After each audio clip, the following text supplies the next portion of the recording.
मेरे 4 सवाल थे। पहला ये कि GSTR-1 क्या होता है?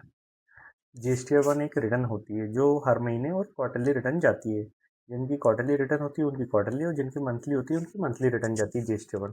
GSTR-1 में आपको जो है ना सेल पार्टी की सेल डिटेल देनी पड़ती है, जिसमें पार्टी का नाम, GST नंबर और टैक्सेबल IGST, CGST, HGST। और इसमें जो है ना आइटम वाइज और HSN वाइज और डॉक्यूमेंट वाइज डिटेल अपलोड होती है। इस तरीके से ये रिटर्न फाइल की जाती है GST। GSTR-2B क्या होती है?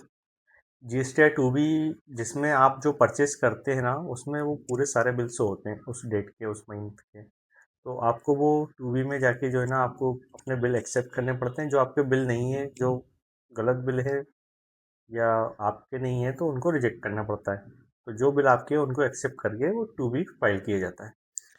और फिर GSTR-3B क्या होती है?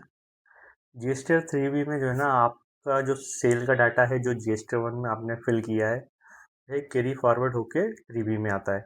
और जो 2B आपने फाइल किया उसकी इनपुट 3B में आती है।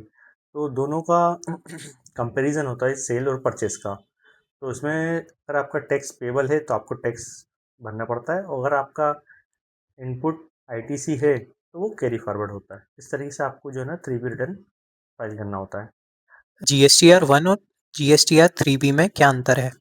GSTR-1 और 3B में अंतर यह है कि जो GSTR-1 होती है उसमें आपका सेल का डाटा जाता है, और जो 3B होती है उसमें सेल और परचेस, जो आपने इनपुट क्लेम कर रहे हैं, दोनों की डिटेल आती है।